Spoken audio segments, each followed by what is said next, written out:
Okay, I have already explained you during the practical lectures about the assembling part of oscillable multivibrator, what are the different types of multivibrator, and how to assemble the circuit on PC printed circuit board. So this is the printed circuit board, and then for this we will be needing the duty cycle, 60% duty cycle or 70% duty cycle. So I have already explained you about the calculation for 60% and 70% duty cycle, where you have to set according to the calculations. You are going to design the value of RA and RB. So if I take the value of if we take this experiment now with 70%, so the value of RB is 4.32 kilo ohms, which you have already calculated, and the value of RA is 5.7 kilo ohms. So in the circuit diagram, you know where is RA and RB. Okay, so here this circuit is already assembled, the assembling part is explained to you. The only important part which I had to show you here was how to display the waveform, how to adjust the power supply. You have already learned how to adjust the power supply. So the experiment requires exactly 5 volts. So this one also I want to eliminate. So I can use a fine knob. I can slightly move this, increase this by the fine knob, and get exact 5 volt. See, fine knob movement means even in 0.1, 0.2 the power supply can be changed. That is, the voltage can be changed. Right now there is no current being shown, so don't bother. The current knob, the coarse knob is kept in the mid. This is the indicator, it is kept in the mid. Now this waveform is displayed. How we got the waveform, that I will explain you.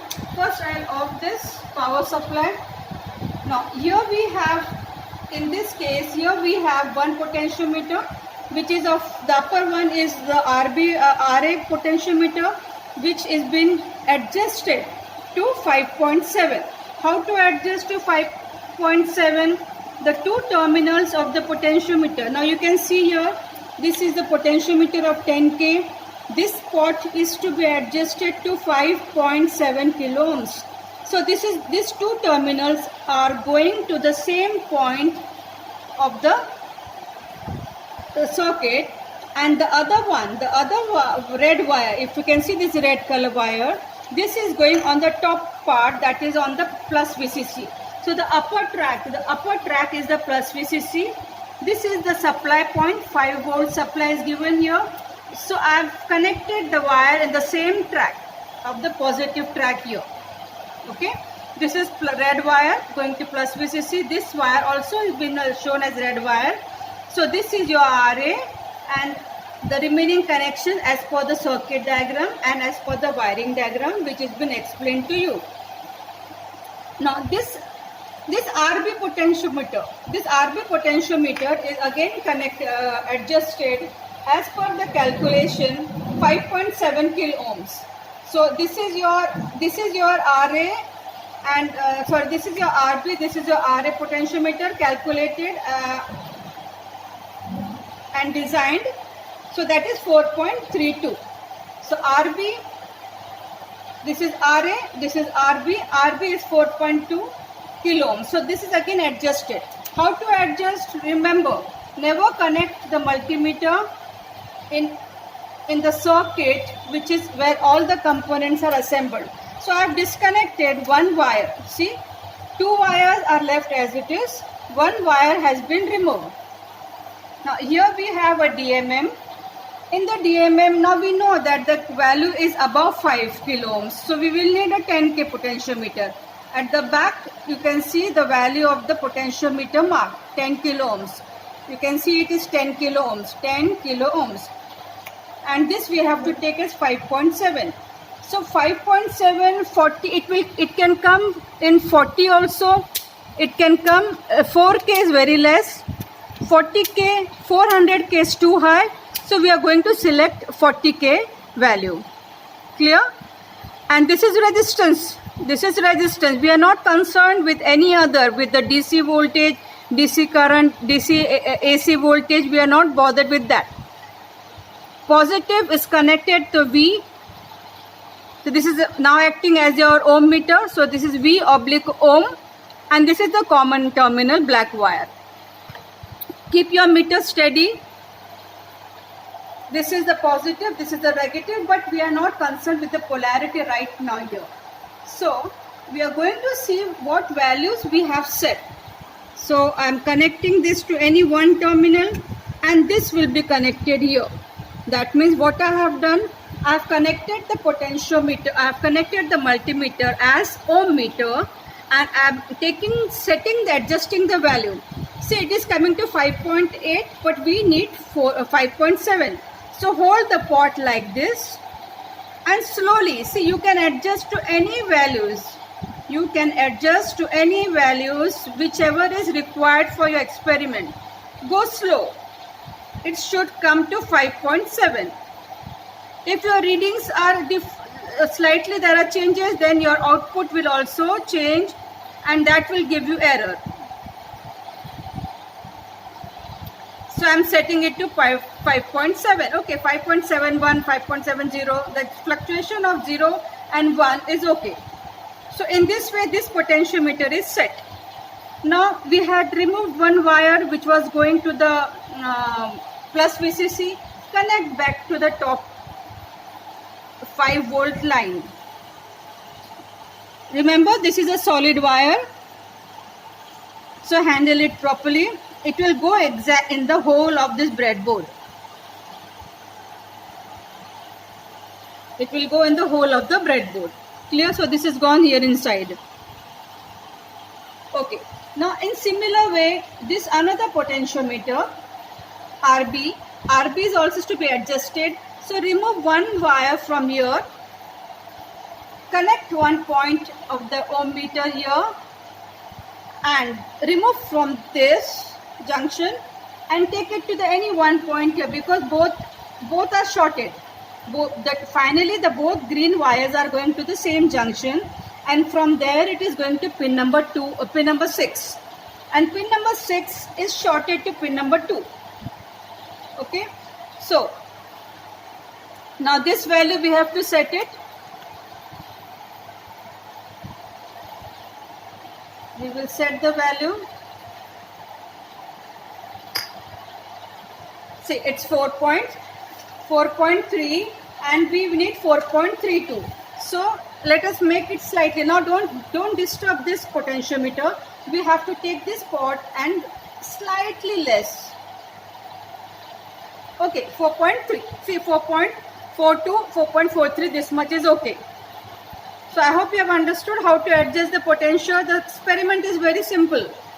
Assembling part I have already shown you. So close assembly. See, this is the IC, this is the notch. So this becomes pin number 1. One here is going to ground. Pin number 2. Pin number 2 is going to pin number 6, because you know 1, 2, 3, 4, 5, 6, 7, 8. 8 is plus VCC. 4 is also supply voltage point. And then here you have your capacitor. One is at pin number 5. The capacitor at pin number 5 is 0.01 microfarad. And the one which is at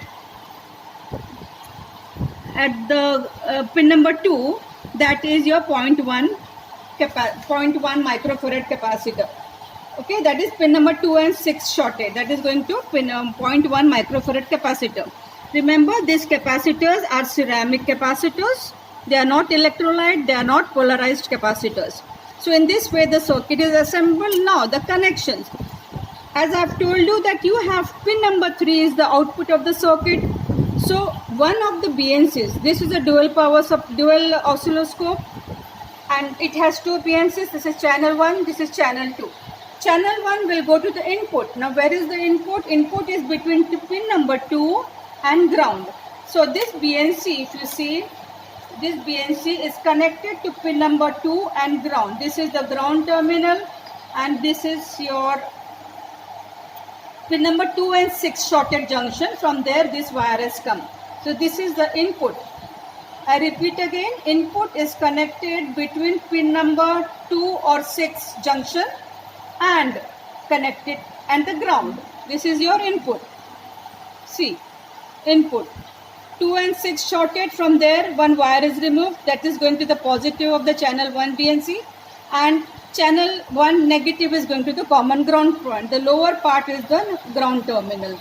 Now coming to the output BNC, this is the output BNC.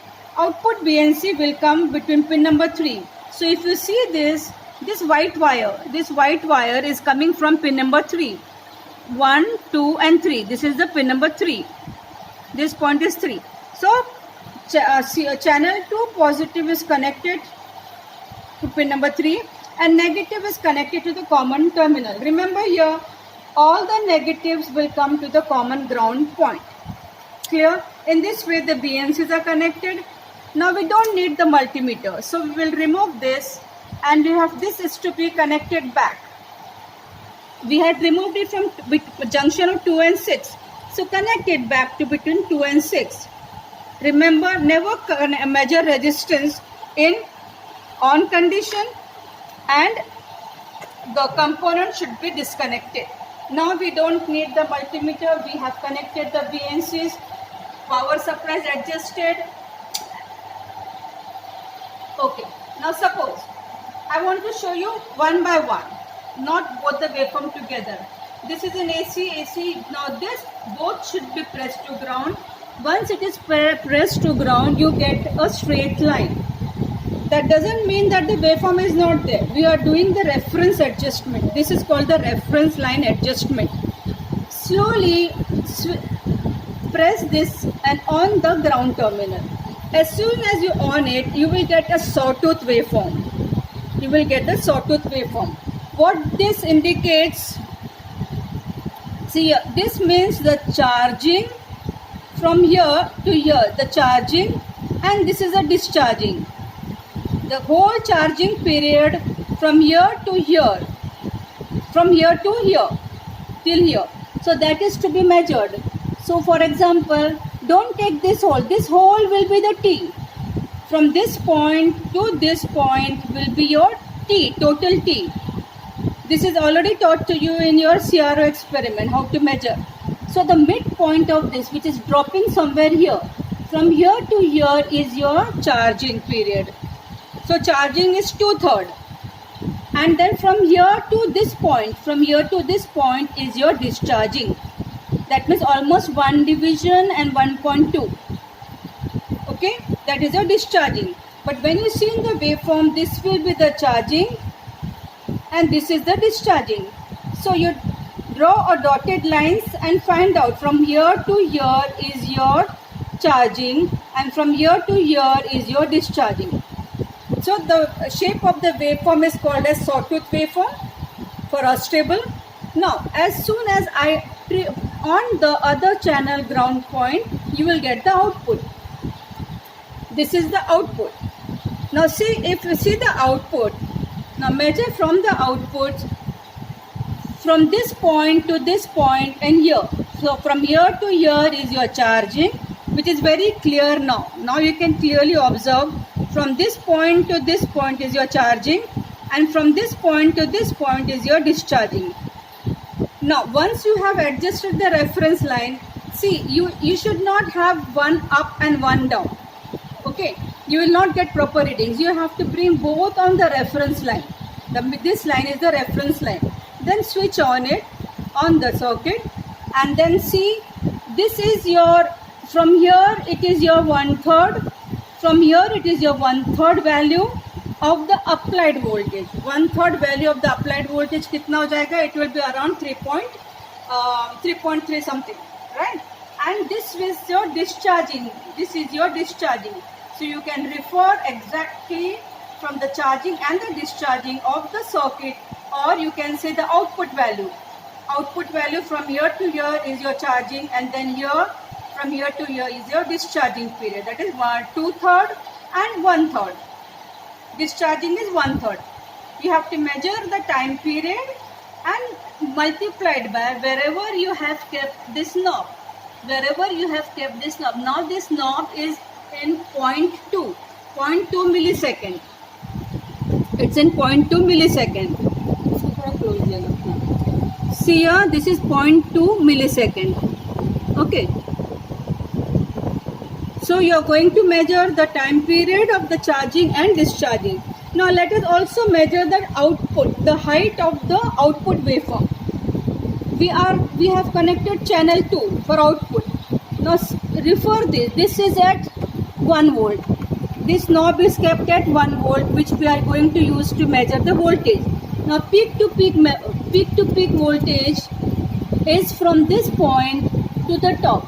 So you can now, since you want to measure the amplitude, I am bringing this down from here to here. 1 division, 1 block, 2 block, 3 block, 4, 4.2. So 1 division, 2 division, 3 division, 4 division, 4.2. So you are getting 4.2 as the peak to peak amplitude voltage. But here we are more concerned about the time period. Clear? So now we are again going, I had disturbed it. So now I am going to press it again and see, make it on the same reference line. Did you understand where is the reference line? This is the reference line where it is minutely marked. Okay? Where the minute markings are made, that is the reference line. So this I am bringing on the reference line. This is also I am bringing on the reference line. And each minute lines are a 0.2, 0.4, 0.6, 0.8, 1 division. Same thing upper, same thing left side, same thing on the lower side. In this way you can measure it, and then once you release it from this, once you get these values, then you calculate and find out charging time period, how much you are getting for 70% duty cycle, and discharging how much you are getting for 70% duty cycle. Compare your calculations and compare your values. It will be approximately same. If it is not exactly 70, it might be 68, 69, 70, 70 point something. That much difference is okay. So this is the complete observation part of the astable multi-vibrator, and then you have to plot this graph, graph on the graph paper with proper measurements, showing proper measurements. 1/3 we see it starts from here like this. So you have to show this is the charging line, this is the discharging. So you have to show accordingly at least 3 cycles on the graph paper. So that will have, the graph will have 5 marks. Then the connections assembling you have done will have 5 marks. The calculations are the most important, because if you don't know the calculation, then you cannot do anything. Because if these values are changed, you will not get the output proper. So the calculations will carry a lot of marks. Circuit diagram is there, and the whole arrangement what you have done. Clear? This is for the astable multi-vibrator.